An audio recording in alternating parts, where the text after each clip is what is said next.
Hello everyone and welcome back to our Facebook Live here. My name is Sam, by the way, if you don't know who I am. I'm here every week and I'm the pain and performance expert here at Sheffield Sports Medicine. And today's topic is kind of following on from last week where we were talking about muscle building, and today is all about food and muscle building really, because we get a lot of questions, a lot of people always wondering why or how I can improve my performance through food, through my diet, how I can lose more weight, how I can build more muscle. And I'm here to answer some of those questions today and hopefully give you all some clarity on the importance of food and the importance of working out, all right, and eating the right things before and after. Okay, so let's just break it down quickly. So obviously you want to be eating stuff before you go to the gym. Don't get me wrong though, you can happily fast. Okay, you can fast and work out. You may lack energy, just to let you know, but it is entirely possible, and there is research showing that it's actually okay. It's not too bad for you. So if you're someone who does like to fast and then work out and then eat after, that is entirely up to you, and that is fine. Me personally, I'm not a big fan of that. I like to get something into my system so I have a bit of energy before I go to the gym, so I can actually lift more, perform better, because the more you can lift, the better you can perform, the better outcome you will get. All right. So let's have a look then. So in terms of things to eat before you go to the gym, so I think actually this is one of the questions we got here is what should I eat before a workout? And it's a very good question because one thing you want to have before a workout is energy. Energy is so important because, like I just said, the more energy you have, the more you can lift, the more reps you can do. And I'm just going to put this as a disclaimer here because I see this a lot, so it's kind of just off topic for a minute. But what you will find is that people will go to the gym, right, and they will spend an hour and a half, maybe even 2 hours there, doing, I don't know, 12 reps of the same weight every day or every week, whatever. Okay, and these people, if you may be one of them, you're probably struggling to actually get to where you want to be, because I can tell you now from research and from experience, a 45 minute to an hour session of pushing yourself to failure and to actually really pushing yourself to max will benefit you a lot more than doing 1,000 different exercises. All right. So for example, if you're doing like a push day, like, for guys love a push day, chest, shoulders, that kind of thing, we love that, and I'm sure some women do as well. But for those days, it's always important to keep it simple. Okay, I see so many people do this all the time. They do every machine, every exercise for chest and shoulder, and they're just working, and they're not working till failure either as well. So it's always better to actually cut that down, only do 4 or 5 exercises, but make them count. Do 5 sets, work to failure every time. All right, and that's going to benefit you a lot more than just piling on loads of rubbish exercises and spending 2 hours there. Okay, so remember that. Anyway, back to the point, back to food. That's my little rant over. Before your workout, you want energy. Okay, so ideally you want carbs, but you don't want carbs straight before the gym because they're not going to be able to be released. They're not going to be able to give you that energy that quickly. So let's say you just eat pasta, 5 minutes later you go into the gym. It's not going to make a difference. Okay, that pasta isn't going to be released into energy. Okay, so you want to be eating carbs. So let's say like pasta, rice, brown rice, a few hours actually before you exercise, because then they're slow releasing carbs or medium releasing carbs, and that basically means that they will break down slower. So by the time you get to gym an hour or two later, they will actually start producing energy, and you'll be able to hack into them stores to retrieve that energy. However, if you don't have time for that, which I'm one of them, sometimes I don't have time for that. I know those people don't have time for that. You know, they just finish work, don't have time to eat, need to get to the gym, in which case you need quick releasing energy, fast carbs. And for this, it's kind of sugars. All right, so fruit, bananas are excellent. Some sweets as well. But the problem is with sugar, especially refined sugar, is that sometimes it can actually have a negative impact, and basically your body can reject it. So it's really important that you find out if sugar works for you or if it doesn't. But ideally, I'd always recommend maybe like a banana or two before a workout if you haven't got time, because then you're going to be able to retrieve that energy, retrieve that the nutrients fast that your body needs, and have that energy to perform better. Okay, so I think that's that question answered. I usually would always recommend slow releasing carbs an hour or two before. That works better for me anyway, because everybody's a bit different. So some things might work for you that won't work for someone else.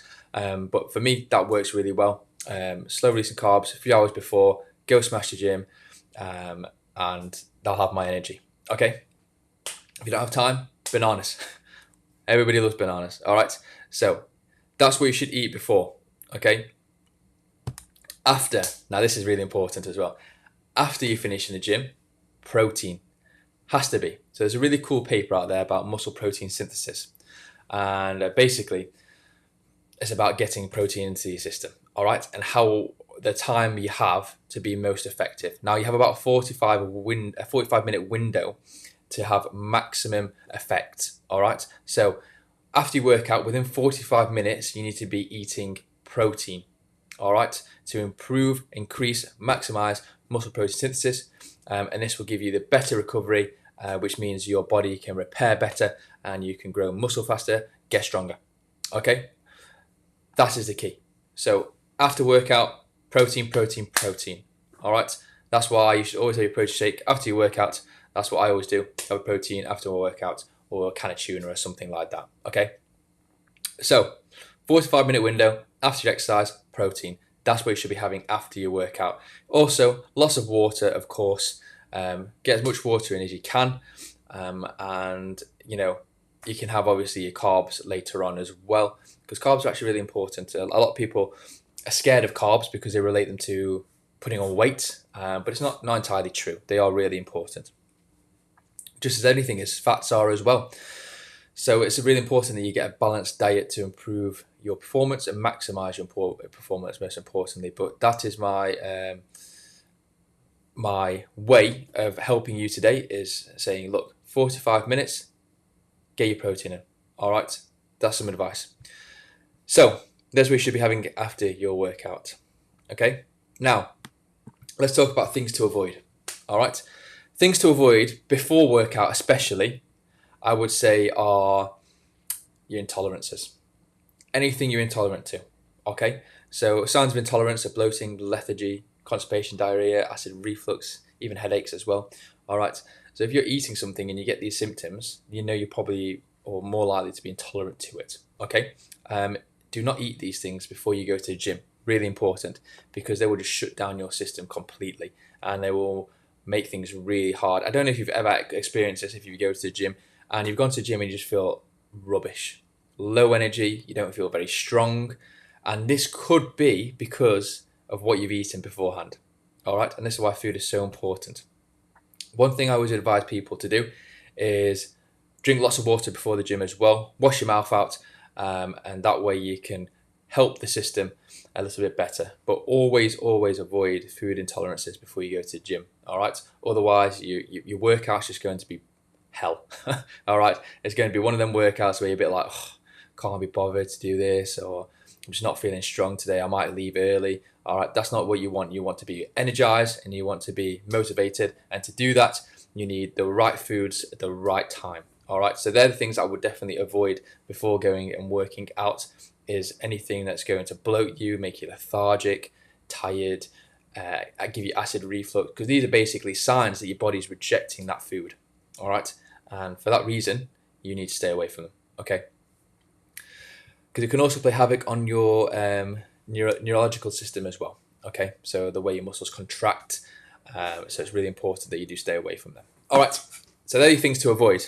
Now, moving kind of on, but similar to the last question about protein. Okay, so I get asked this question a lot. I think I've spoken about it before, but all people always ask me, how much protein should I get? And it is a really good question, because it's not something that is advertised a lot. And if you're starting off in the gym, you're new, you're a few weeks in and you're starting to think, oh, I might need to increase my protein, which you definitely will, by the way. you're looking at least 1 to 1.5, sorry, times your body weight. Okay, so let's say you weigh 70 grams. The bare minimum you need, or sorry, the bare minimum that you want to be getting is about 70 grams of protein if you weigh 70 kilograms. But I would always aim for 1.5. Okay, always when you're starting off. All right. So if you're weighing, 70 kilograms, you need about 105 grams of protein. All right. Now, if you're training a lot, 5 days a week, and you're quite an experienced lifter, then you're definitely looking at 2 times that. So that's what I try and hit. I try and hit 2 times protein. So if you're 70 kilograms, you're going to be wanting 140 grams of protein, which might seem like a lot, but it's not too bad when you really break it down. All right. So, I mean, you've got breakfast, you've probably got lunch, dinner, and then in between you can have 1 or 2 snacks, which could be your protein shakes. I mean, 2 protein shakes a day, you're probably looking at 60 grams, and that's quite a lot. And then on top of that, food, you can maybe add 100 to that. So, it's very, very doable. Okay. Just take some planning, that's all. Just take some planning. But I do advise protein shakes are a really good way of getting protein into your system fast and not faffing about with cooking all the time. So I'm an advocate for protein shakes. As long as you're not lactose intolerant. If you are, you're going to have to find a different type of protein, soya or beef-based. But yes, that's my advice. So protein, really important as well. I can't stress how important it is. Last question. Can I build muscle and lose weight at the same time? Yes, is the answer. You can. Of course you can. All right. So when you look at new lifters and old lifters, or experienced lifters, I should say, you'll find that new lifters will get really strong really quick. All right. So this is the baseline. As they go and work out week by week, you'll see the line go like this. They'll just start going up and up and up and up. Maybe a year in, that line will come into plateau. All right. And this is where experienced lifters are. They're at a plateau.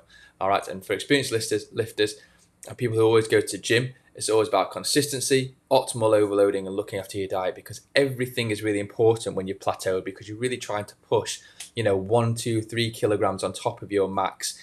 And if you do that, it's a big achievement. For someone who's just starting out, you can probably do 2 weeks of benching 10 kilograms. And then by, the end of the month, you're benching double at 20.